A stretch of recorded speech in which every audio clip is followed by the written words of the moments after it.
Hi everyone, my name is Darryl Panes, CEO of As Good as Gold Australia, and today once again I'm joined by my brother Brian and Good afternoon, Darryl. At As Good as Gold Australia, and today we interview Chief Economist John Adams. Good afternoon, John. Good afternoon, Darryl and Brian. How are you going today? Oh, very well, thank you. Very well, John. And well, I'm hoping you're the same. We have plenty to talk about today. But what we'd like to do first, when we'll be discussing 2020 and entering into 2021, what's in store for us in 2021.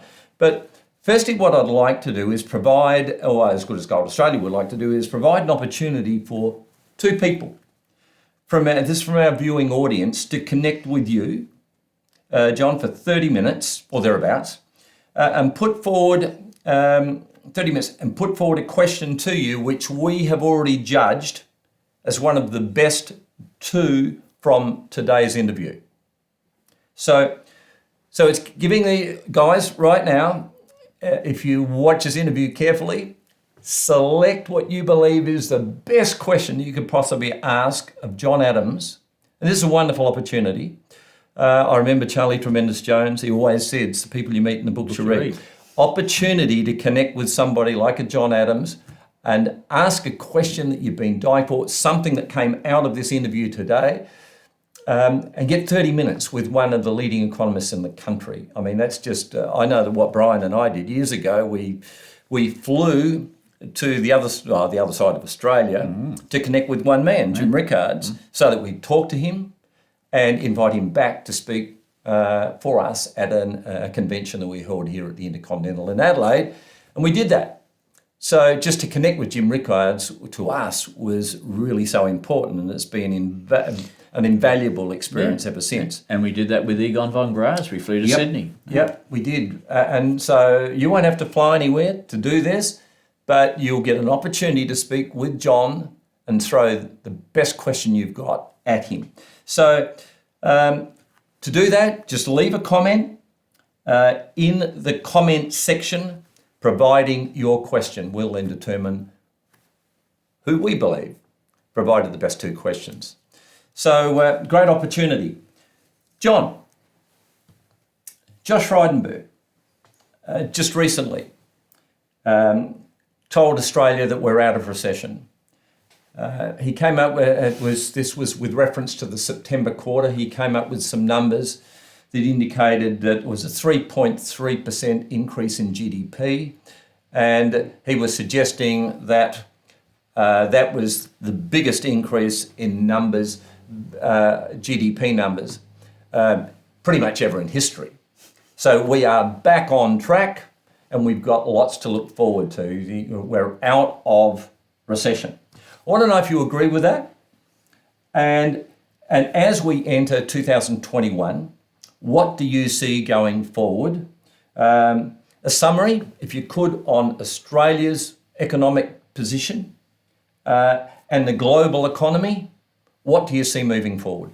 Thank you for the question, Darryl. So in terms of the Treasurer and whether we're out of recession or not, it really will come down to what happens with COVID-19. And I know we're going to get into some detail about COVID-19 later in the interview, but I do think that whether we go into further lockdowns, whether we remain open, what happens with the rollout of the vaccine, the effectiveness of the vaccine, side effects from the vaccine, these will be, I think, the key story of 2021, and whether we continue to see improving economic prospects or not. But in terms of where do I think Australia is at the beginning of 2021, a couple of points. The first thing is that I think 2020 was, the most so far the most consequential economic year for Australia and perhaps a generation. So when I started this journey back in 2015-16, started to write publicly about household debt and foreign debt, it was basically on the premise that too many people were living a lifestyle they couldn't afford. Too many people were listening to the mainstream media and the government in terms of the narratives were being put out, and too many people were, had too much debt, little savings, and they didn't have a buffer. So a lot of households, a lot of businesses faced a tremendous turmoil in 2020 as we went through the pandemic, as we went through the lockdown. And I would say that a lot of that turmoil hasn't really come through the system yet. So a lot of it will be being felt in 2021. Couple of factors for that is, the government has said that fiscal stimulus, JobKeeper, JobSeeker, and a few other programs are going to be ending in terms of the next few months. There was a moratorium, if I could use that word, around insolvencies. And so if you were insolvent, you were still allowed to trade up until the 31st of December. Now, that has now stopped. So if you are a business and you are insolvent, from a legal point of view, you're not allowed to trade. So my contacts before Christmas were saying that the amount of inquiries in the insolvency industry was at a record high. A lot of people looking to wind up their businesses, but that process does take some time, the legal process to wind up a business. So, just before this interview, I had a chat with Martin North just to check in with him and his latest data. He thinks we could be looking at 3 to 6 months to see the real turmoil happen, particularly in the SME sector. And in that sector, you've got about 30% of businesses which have mortgaged their personal owner-occupier home to fund their in terms of their business. So the real pain. And I should say, just on that point, in 2020, as we was looking at the data, the number of insolvencies throughout 2020 was like 40% down compared to 2019. So the relaxation of some of these laws and the stimulus basically meant that there was a lot fewer insolvencies being done. And a lot of this has been pushed into 2021. So I think there will be a lot of pain moving into 2021, regardless of what happens with COVID-19. But just to, when I look at the big picture, so what is the big picture of where we sit at the beginning of 2021? So let me just take the global picture and let me come into the into the Australian picture. So globally, we were at about maybe $255 trillion 12 months ago in terms of global debt.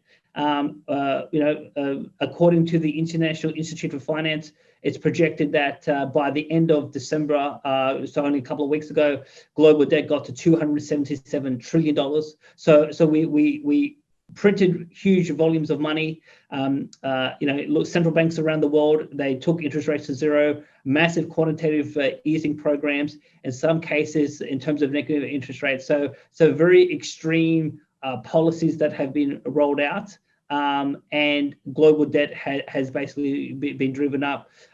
One, because interest rates is lower, but the other thing is that there's been record fiscal stimulus packages right across the world as the governments of the world try to save this debt bubble. So the name of the game from an economic point of view is, if this global debt bubble collapses, we're going to have the biggest depression in world history. Governments around the world are trying to avoid that. How do they avoid it in 2020? By engaging in the most extreme forms of economic policy in human history. And as a result of that, you basically saw global debt increase last year by about $25 trillion. That is a bit of a rough estimate, but about $25 trillion that global debt went up. So that picture hasn't that picture hasn't changed. Now, as we go through 2021, it's projected that about $7 trillion of emerging market debt is due to be repaid. Now, there's a big question as to so obviously they can't pay $7 trillion back in 2021, so they'll have to roll over their debt. So can that debt be rolled over? What are the terms? What are the interest rates? I mean, the last couple of weeks, we've started to see some of the interest rates, for example, the 10-year bond yield in the US market started to rise. I think it was at about 0.7, 0.8. So this morning got up to 1.1 in terms of the interest rate. So obviously, if we start to see rising interest rates in bond markets, that's going to have huge implications for the ability to pay back loans, the ability to roll over this debt. And because of that, that's why I expect, and other people in the precious metal community, they're expecting that we're going to see even more stimulus in 2021 just to try to keep this debt bubble together. Because basically, when you have a debt bubble that continues to expand, the only way you hold it together is by printing ever more volumes and quantums of money or currency, and so we've started to see some of these charts look exponential in terms of money supply growth, and that exponential growth is expected to continue in 2021. So I think that's where the global picture is quite dire, and I think we definitely look in worse shape 12 months on compared to when COVID-19 started. So that's the global picture. In terms of the Australian picture, I would say it is very much the same thing. Mortgage stress, according to Martin North's data from Digital Finance Analytics, at an all-time high at about 41%. Rental stress is about 35%. So basically, we're saying that 41% of people with a mortgage are struggling to pay their bills. People who are renting, about 35% are struggling to pay their bills, including their rent and in terms of their other bills. That will obviously get worse as we go forward because of the reduction in terms of JobKeeper and JobSeeker. Household debt is at an all-time high at about $2.5 trillion. The household debt to income ratio still is near record highs. I mean, it took a bit of it reduced a bit in the September quarter, but I expect that number to continue to rise in the December quarter. Foreign debt, again, record high at $2.5 trillion. The big concern for me, in terms of an Australian point of view, is you look at the federal government debt. It's by 2030-31 net. Federal government debt is supposed to be 1.3 trillion, gross foreign debt 1.8 trillion. No way to pay this back. The government has no plan to balance the budget and to have sound finances at the federal level. If you look at some of these state government budgets that were released late last year, effectively they probably spent about $250 billion. So from last year. From last financial year 19-20 through to 23-24, they've committed an extra $250 billion, and state and territory debt is almost by 23-24 going to be about close to $1 trillion. So the states and territories are drowning in debt. The federal government's drowning in debt. No government has a plan to balance the budget. There's no possibility of normalizing interest rates, whether it's in Australia or around the world, because that would mean that the debt servicing costs would blow out and people would start to default on the debt. That would trigger in terms of the global depression or even Australian depression. So a lot of people struggling out there. I think a lot of people will continue to struggle in 2021, and the global. So where I started this whole journey 5 years ago is about a global debt bubble and an Australian household debt bubble that continues to get out of control, and it's gotten even further out of control in 2020, and I dare say it's looking bleaker in 2021. Yeah, it falls in line with what Bill Holder was talking about the other day when he said, John, interest rates can never go up from here. They can never go up. Now, that's a bit of a scary thought. That's a scary thought. Right, so savings as we knew it, forget that. I mean, cash in the bank, forget that. For self-funded retirees... There's nothing wrong with interest rates going up because a retiree expects an interest rate on his savings. That's it. He prepared for this, or she prepared for this 20, 30, 40, 50 years ago. This was the whole plan, wasn't it?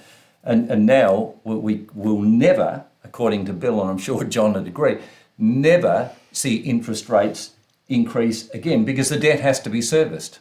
And the higher interest rates go, the less likelihood, the impossibility it would appear to be of servicing that debt. Yeah. So more stimulus, as John said, that's all they can do at the moment. More stimulus and more debt, which makes it harder to service the debt, in particular if you ever increased your interest rates. So, it's an impossible position to get out of, isn't it?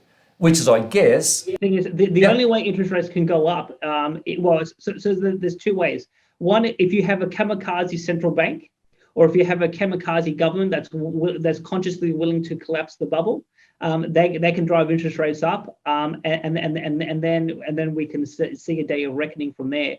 The other, one of the ways that they may be triggered is if we start to go into hyperinflation. If we go into hyperinflation and the government wants to basically stop the hyperinflation from occurring, interest rates will have to go up quite aggressively, and that will trigger a debt bubble collapse. So that's one possibility. I guess the other possibility, Darryl, is that we've never, as a human species, ever been in this sort of position before in terms of the quantum of global debt and the coordination. So while we can look at the mathematics, while we can look at history and come up with an educated guess, if the bubble at some point is just so big that no matter how much money you print, it can't be kept together, the weight of the bubble could collapse upon itself. So that's never happened before, but at the same time, we've never been in this position before. So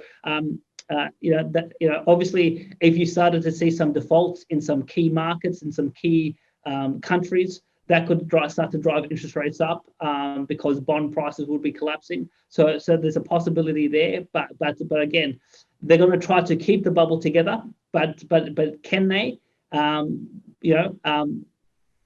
human race has never seen what we are seeing now. So one would suspect that with ever more money printing, they can keep it together in the short term, but you never know that there could be a day where things just don't work out, and then you start to see the whole global debt bubble start to unravel. Another interesting point, John, I find that so many people will refer to, and our government officials will refer to, the fact that the Australian debt is nowhere near as significant as many other countries, typically the United States of America. So they constantly compare to other countries who are in absolutely dire straits. And the average Aussie thinks that, oh, okay, she's right, mate, we'll be okay, as pretty much always have been. But I want your thoughts on this. A statistic, 110,000 restaurants in the United States of America have closed down their operation in the last quarter of the last calendar year. 110,000 restaurants. Now, those restaurants either were paying off a mortgage or they had a landlord. Either way, the bank is going to suffer because the landlord then finds it difficult. He's got to continue his commitment with the bank, but he now no longer has a tenant. This happened 110,000 times in 3 months. So we end up, someone is responsible for that debt. Someone has to cover it. And it's going to end up with the banks, isn't it? And the point here is this impact on the American economy is going to be huge, which will transfer to ours. I mean, we have two major trading partners, China, United States of America. Now, we won't be able to rely upon America if these numbers continue to escalate. No. So what do you, for the person, John, who thinks that we're okay, what happens in America stays in America, I think my thoughts are that is the furthest thing from the truth. And the old adage, United States sneezes, we catch a cold. What do you think? Probably I'll make 2 points. The first one is that, it is very interesting in terms of this argument. We are heavily in debt, but compared to other countries, we're doing okay. The equivalent would be is I've got cancer, but my cancer is not as bad because someone else has more severe cancer than I have. That I think is a pretty empty argument per se. I mean, there are too many Australians who think that yes, in terms of government debt, some of these other countries around the world are heavily more in debt, and we're okay. So far so good. But one of the things I did when we did some seminars back in 2019 and some of our YouTube interviews over the last couple of years is that particularly because we have a lot of foreign debt, both in nominal terms at 2.5 trillion, but also in terms of relative to GDP. At some point, if our foreign creditors say that, well, we don't think the Aussies are going to pay back this debt, our currency can unravel on the foreign exchange markets extremely quickly. And historical patterns could be, South Korea and the Asian financial crisis, the currency fell to 40% in 3 weeks. So, and then I think in 2018, the Turkish currency fell about 32% in about 3 weeks. So things can change on a dime when you are heavily in debt, and even at an individual level. I mean, I think a lot of Australians going to 2020 thought that things were looking okay. All of a sudden, we started to see lockdowns. We started to see some extreme procedures, and for those who were not financially prepared, it was quite tough. Now, I think I may have said it in a previous show, and I'm happy to say it again. I got my household, my financial balance sheet in good order well before 2020, because I was looking at the economic trends, writing articles, doing interviews with you guys, doing seminars, etc. So I was able to weather 2020 quite comfortably in terms of me and my family, and so we didn't go without want or anything like that. I know that a lot of households didn't go through that in 2020, and so the question is, my approach has always been, and we just had a discussion about this before we started recording. I've had the same approach for the last 5 years, no matter what sort of situation I look at. I'm a mathematician to begin with before economics, and I look at a data set. Does it make sense? What's the story that it's telling me? Is it a different story from what the government and the mainstream media are saying? And when it comes to the economy, I mean, look, the debt statistics are quite clear. It's the biggest bubble in Australian history, the biggest bubble in the history of the world in terms of global debt. And that's a very unhealthy situation, and that's why I've tried to get my balance sheet in some semblance of order. And I entered 2021 in fairly strong financial terms, and we're going to continue to work away in terms of my wife and I, and so far so good. So that's what I would say about those who look at the media and say she'll be right, everything's okay. And obviously in terms of the US, US is the center of the world financial system. Whether it's about the US election or whether it is about US Federal Reserve policy going forward, and there's a whole host of uncertainties that are at play in the US. So that obviously can have impacts on financial markets, and obviously we've seen Bitcoin take a significant tumble in the last in the last week or so. So, financial markets can move on a dime because of the Americans, but also I would say the other major economies around the world, whether it's the EU, Japan, China, and India, etc. They have a huge influence as well. So absolutely, Australians should be not only looking at domestic policy settings and then the domestic economy, they should be keeping a close eye on events overseas, and obviously trying to assess, well, what impact is that going to have on in terms of Australian business, whether this is trade vis-a-vis China or in terms of market conditions vis-a-vis the US and Europe. Yeah, thank you, John. And I think one of the problems we've got at the moment, and it's massive, and Bill Holter once again brought this to our attention the other day when he said that, and very much in line with what Robert Kiyosaki refers to all the time, we're living in a very fake world. We're being told, even Donald Trump, everything's fake. And now there are three very, very influential people. They're all saying the same thing. And it's just an illustration, I guess, but we're not being told the truth. This is the point, or the truth seems to vary from one person to another, and particularly mainstream media. I was watching a report the other day, and there was a reference to the retail sales in the month of December that were up 13%. So it was a huge month in retail. So we're back on board. Retail's thriving. We're looking great again. I mean, 13% increase on the previous year. That's massive. But then the next comment was from the same channel, moments later, but we've got to keep JobKeeper, JobSeeker going, because if we don't, these businesses are going to go broke. We've got to keep them propped up.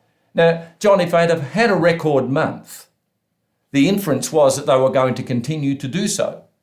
In which case, why would they need JobKeeper? Why would they need support? And so we keep on getting all of this contradictory information all of the time. And if we sit down and analyse it, we've just got to recognise we're being told lies. 100%.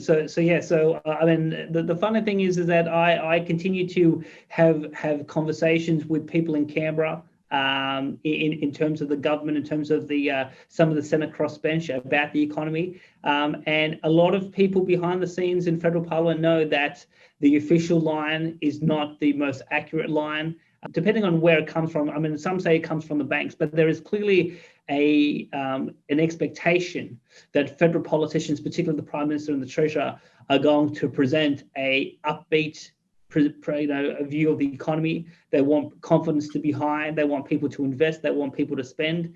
And particularly those in the banking sector and some of the other key sectors that are in the economy, they don't want to see politicians tell the truth, because the truth is pretty ugly. And if Australians were told the truth, their economic behaviour would change quite dramatically. So, the business community, the media, etc., expect an upbeat assessment. But on the other hand, behind the scenes, those smart cookies in Parliament know the truth is something different. And one way to assess what politicians really think is, well, what are they doing with their own money? And I can assure you that multiple politicians are buying gold and silver because they see the writing on the wall. Yeah. Yes, we do have a number of clients that are in the field of politics, but they're the only ones that sort of get close to the truth. The others don't get anywhere near it. We're going to move on, John. I'll be presenting the second question. Before I do, I'm just going to relate something on the facts and figures of debt. I may have mentioned it before to the clients, but the US, now you've got to remember that the US dollar backs the Australian dollar. It actually backs all the major currencies of the world. But the US during the Obama years and the Trump years, but over the 8 years that Obama was president, and President Trump over 4 years, the debt has increased by Obama by about 8 to 9 trillion, and in the 4 years of Trump, the same figure. But it was very interesting to note that it took 200 years to get to those $1 trillion figures. So in other words, it took 200 years to get to 10 trillion. Now in 8 years, they can add that 10 trillion, and in 4 years, they can add another 10 trillion. So I don't think if we've got the right plan involved, and in other words, to pay back the debt, I think it would have already been done by now. But the only way they seem to be able to keep an economy going is just to print more trillions.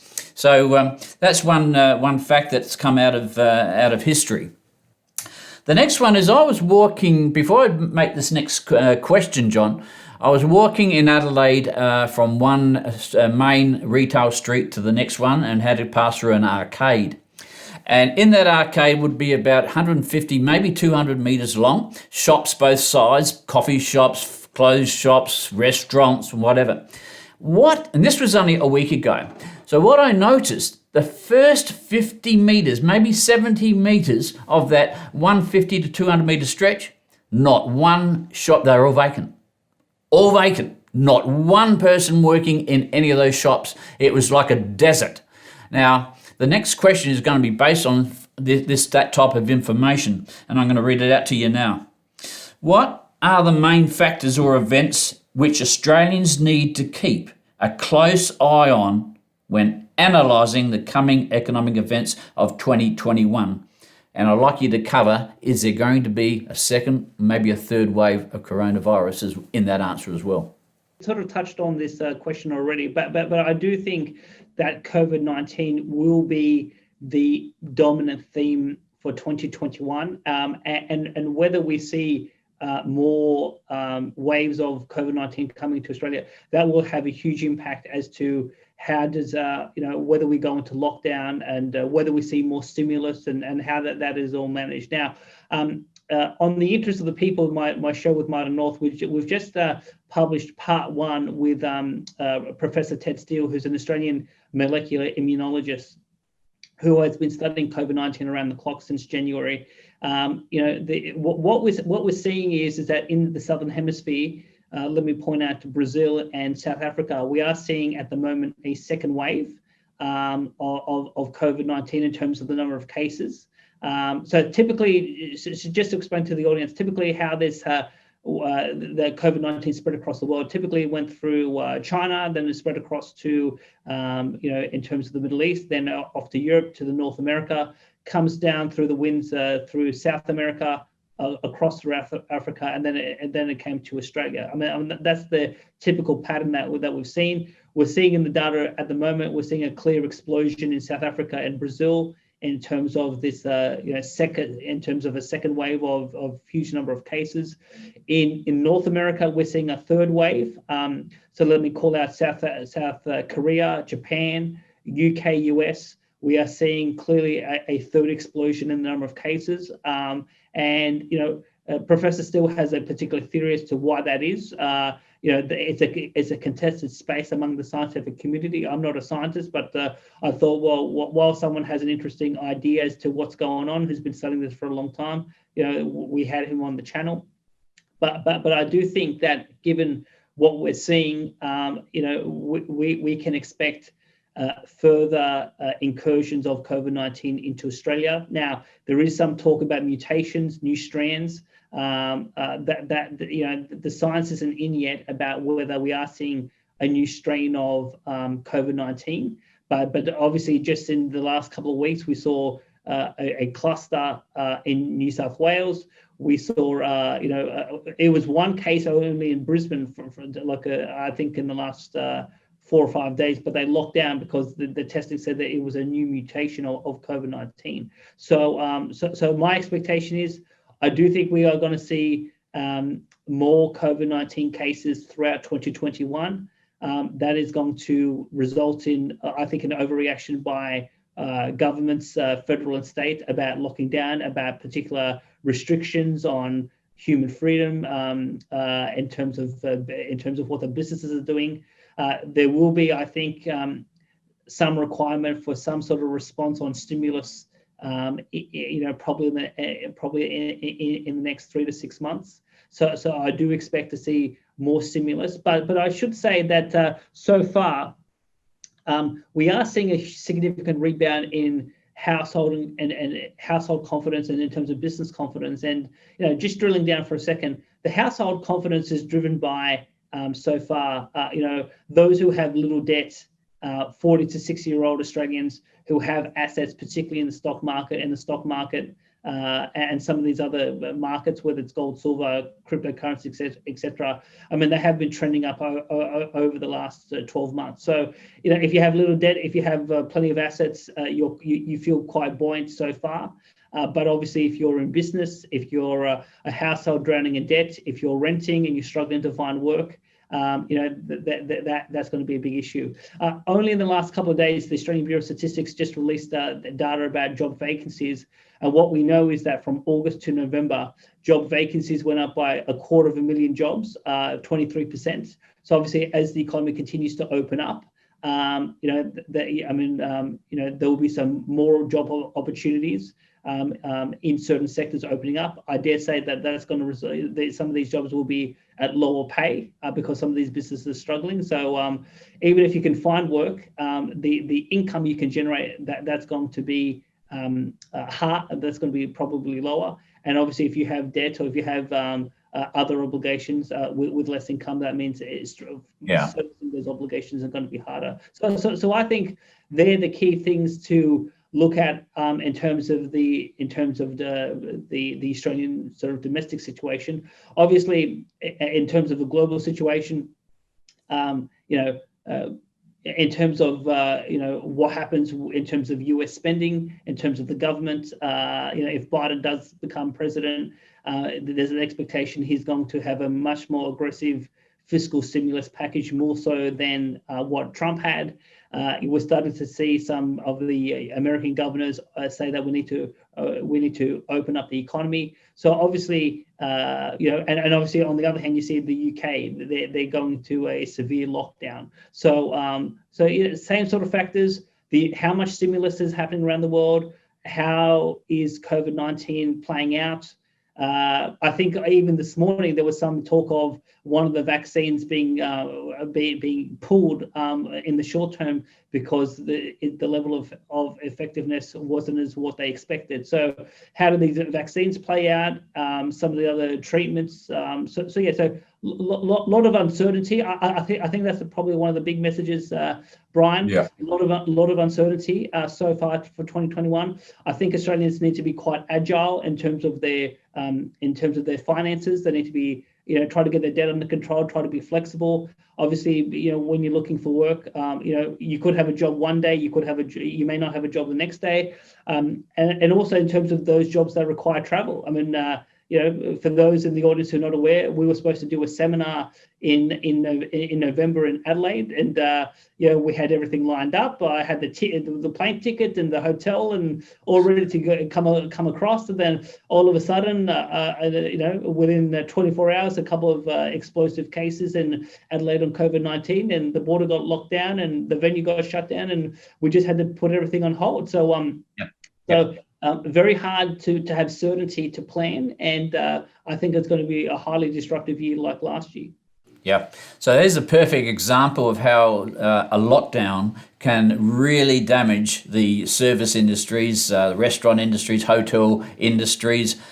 Because if you're locked down and you're getting some form of a wage from the government or help out, it still means you're not producing anything. And if you're not producing anything, you cannot spend any money that you're not producing. If it's goods, you can't export them. You're not producing them. If it's services, you've got no people to serve coffees to, or to have restaurant meals and things like that. So.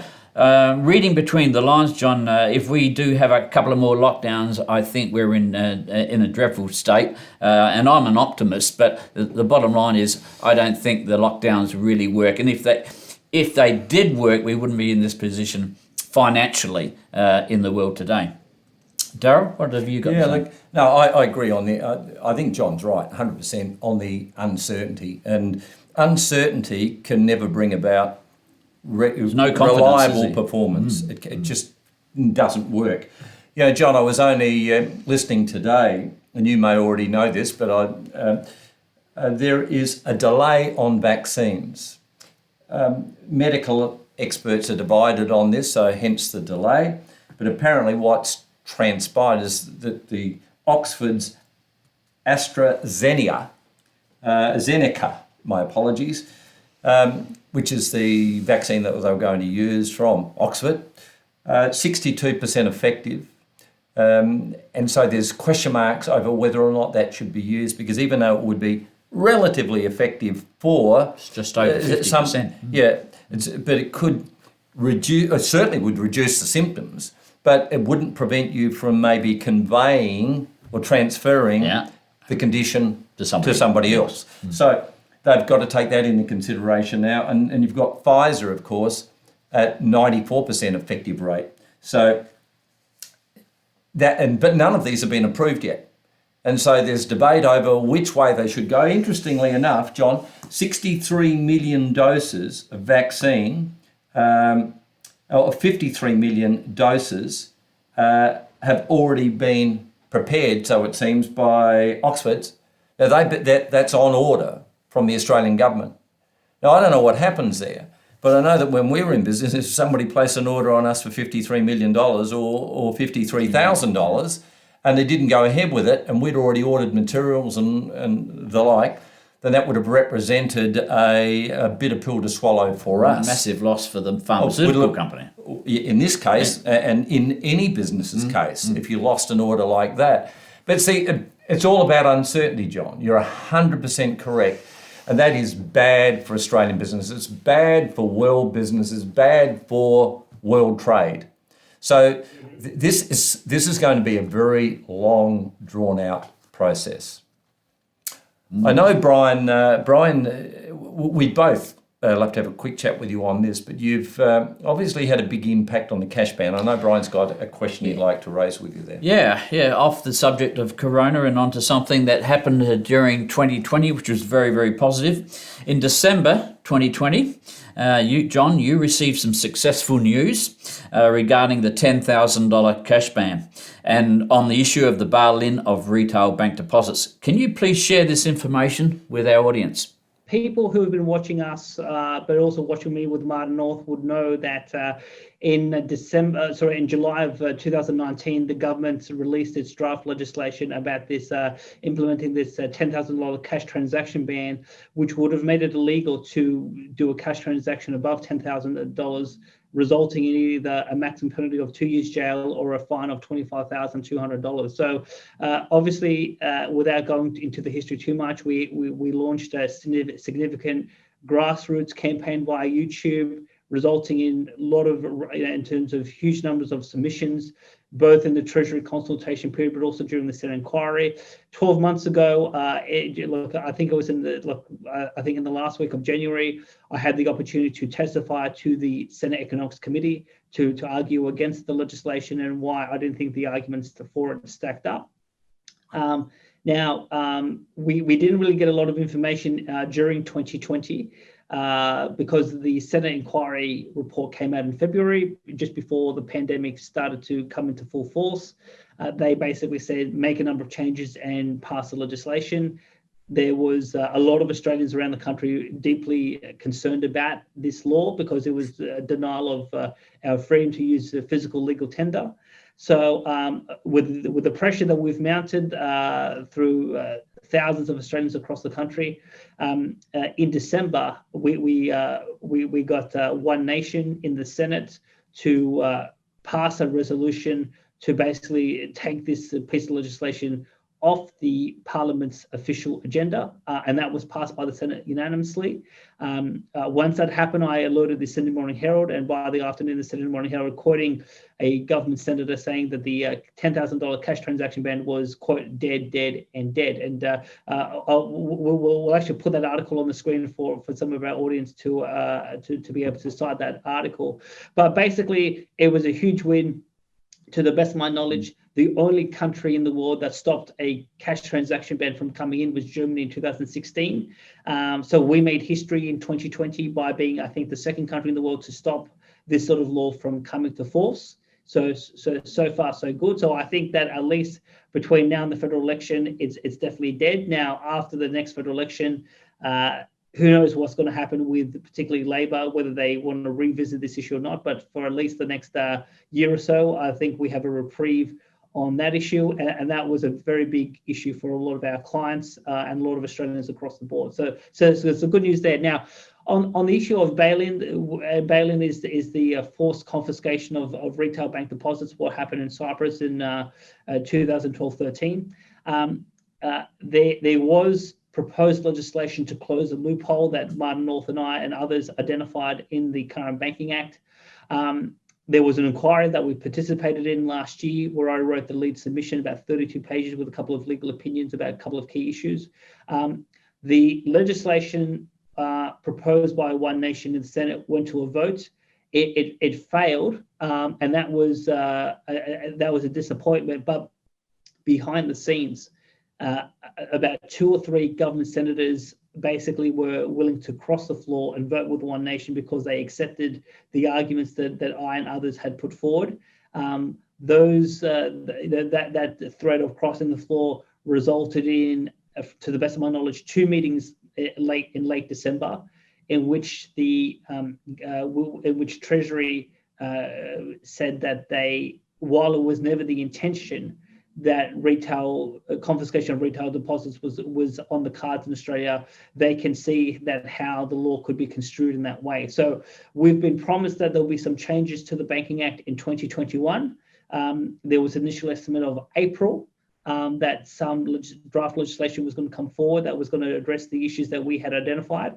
So we're expecting to see something in the next few months from Treasury that's going to change the Banking Act. So, we're looking at a washing brief there. So while I still think there's a loophole in the law, we've been promised that the issue will be addressed in the coming months. And obviously, if that is, that's going to be another big win in terms of providing Australians confidence that what happened in Cyprus in 2012-13, but also what happened in Melbourne in 1892, 1893, because the same thing happened there, won't be able to happen in 2021 moving forward. So so far so good on both of those fronts. But obviously, we are seeing, particularly on lockdown, there is a significant tension between political, civil, and economic rights versus the implementation of new laws, new regulations which restrict the freedom of the Australian people. And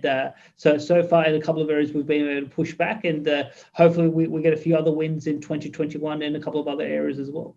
Yes, well, I would think there's nothing wrong with hedging your bets. Darryl and I have got our own opinions on the matter, but I would say to all of our clients that maybe don't have quite as much money in the bank as you have right now. I think diversification is important. You don't know if the decision is going to go left or right, but just diversify the cash that you may have in the bank. So you can't go wrong if you diversify. Yeah. Let's talk about gold for a second. Let's talk about gold. Let's talk about before we finish off. Let's finish on a really great note. Precious metals. Gold, I want to clarify, gold is a safe haven investment. It is the best and most sought after safe haven investment. You don't buy, and this is what people don't understand, you don't buy gold to get rich. You buy gold to stay rich. And there is a huge difference. Those who are investors in gold continue to do so. And in many cases, those people are already wealthy, but they generated their wealth by having made that decision years earlier. And so they just keep on building on their precious metals portfolio. And that's what really separates it from gold, silver, from any other form of investment. Having said that, you can get a really good return on both metals on an annual basis, year after year after year.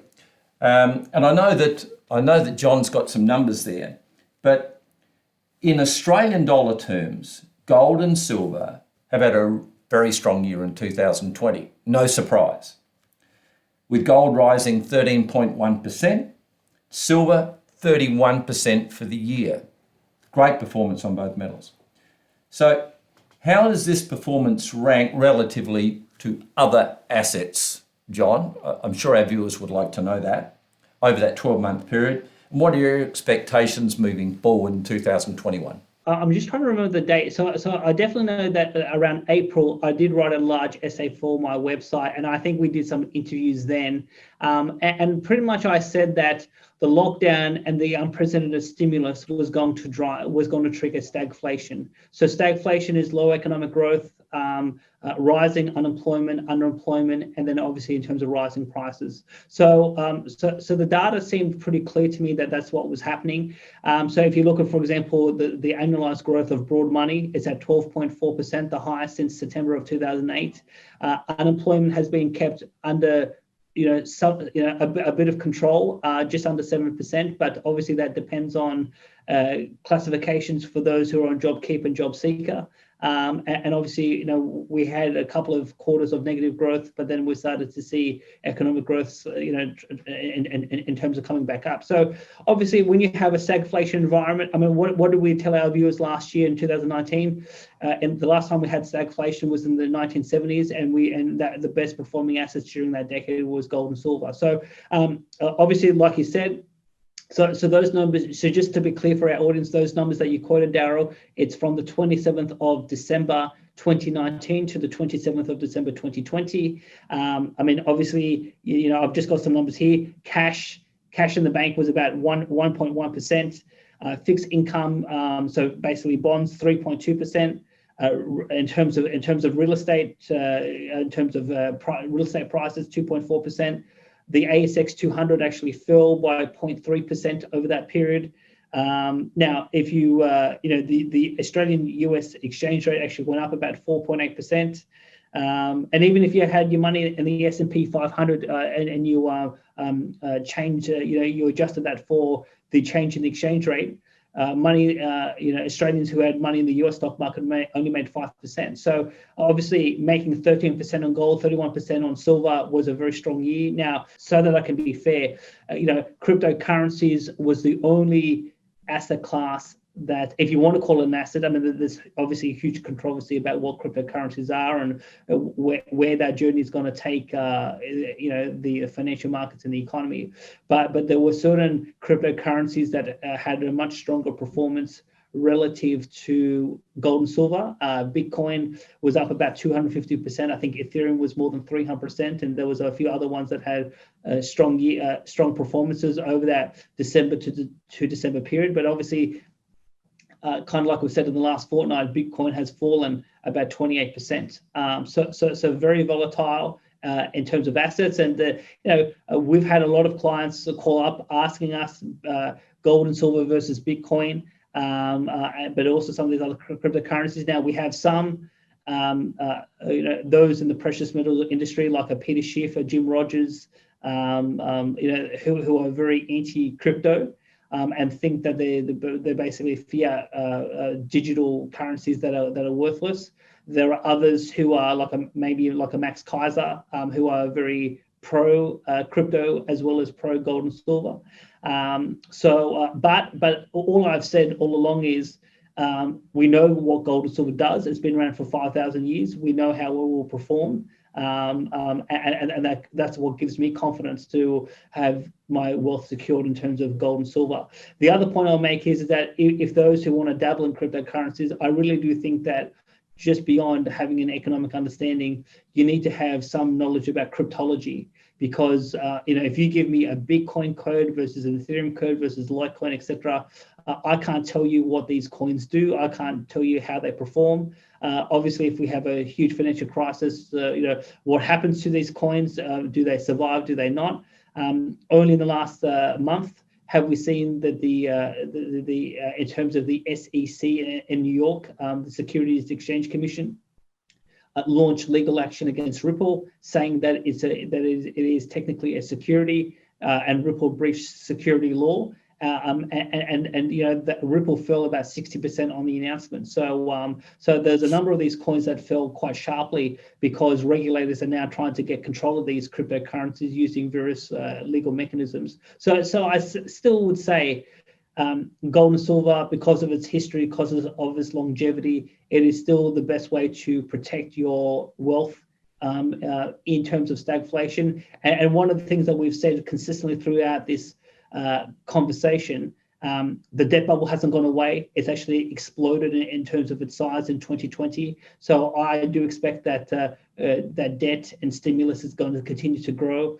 We're going to see more of this stagflation phenomena playing out in 2021. I do expect to see some sort of uptick in terms of inflation, and that will obviously, inflation, but also in terms of money supply growth, and that will obviously that would bode well for both gold and silver in 2021. So I still very, very positive about gold and silver, and compared to all the traditional assets, it outperformed everything bar crypto in 2020. I do expect that's going to continue in 2021.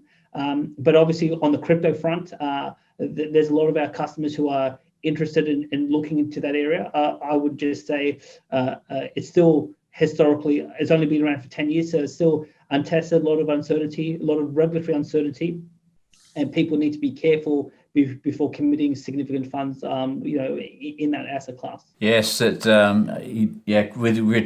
reference to cryptocurrencies, very, very careful. I mean, I don't own any. I take notice of it though, and it was interesting to know that about a week ago it hit 41,000 US. Right, 41,000 US, and beginning of this week it dropped down nearly 30%. I think it was 28% to $38,000 US.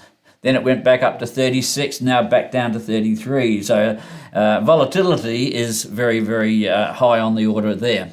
So when you got high volatility, you better have a good understanding of it. So it would really you'd struggle to call it money. Well, no, that's right, because money you can't have volatility. 28% difference in a matter of a week. No, exactly right. John, just carrying on from that, you wrote a newsletter which is dated the 5th of January this year. And the newsletter, by the way, audience, is the economic horror of 2020 and will worsen in 2021. Just want to read out something that John, on page 4 of this newsletter that John wrote. It's actually a question. He says, what will come in 2021 and how should people plan accordingly?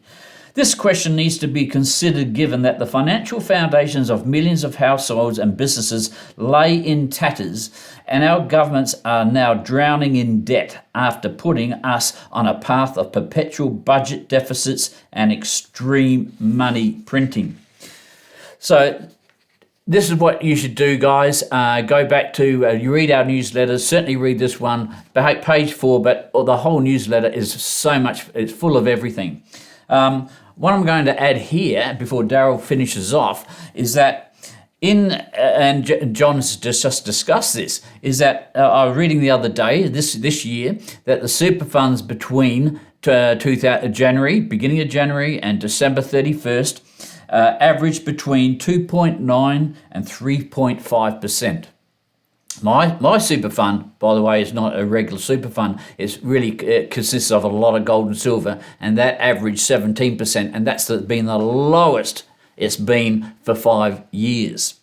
The other thing I want to bring to your attention is that although we've just been talking about the last 12 months, this is what happens over 20 years. And anybody can say, or any investment can go well for a 12-month period. But what about a long period? What about 20 years? And I'm just going to read out some facts. And these are facts brought about by what we read here at As Good as Gold. So over the last 20 years, gold is up 423%. You divide that by 20 years, that's over 20% a year. So gold up 423. If you invested in straight out copper, 246%. Not bad. Iron ore, 236% over 20 years. Silver, 230%. Stocks, what you buy on the stock exchange, 224%, which is half of gold, and bonds, 165%. And so when you have a look at these long-term investments to put in your portfolio, if you haven't got any gold, you haven't got any silver, it might be time now to change. Darryl? Oh, a very powerful point. Just wanted to share this with our audience today because we've been in gold both metals for a long period of time. 30 years. Yeah. 30 years been saving in precious metals. So I sat down the other day and I just thought this was worth highlighting. Because we can rely upon the performance, I mean, we just quoted that, rely upon the performance of precious metals over a 20-year period, a 100-year period. Yep. Right, so if one was to put aside $500,000, you may say, well, I don't have $500,000, no, and that's, but bear with me for a moment. If you had $500,000 and you put it into precious metals, and the 20% increase per year continued as it has for the next 20 years. Mm-hmm. Let's say it did that. And one would suggest that would be a conservative estimate as to what we can expect. Knowing because that things inflation is far more dire now than it was over the last 20 years. We are going through a inflationary trend. This is a challenge like we have never had imposed on us before. So you put $500,000 into gold, you get a 20% return, let's say per year, each year, average 20%. So that means after 10 years, you've got $2 million from a $500,000 investment. You've got $2 million. Yeah, after 10. Let's say you, in 10 years' time, decided to retire.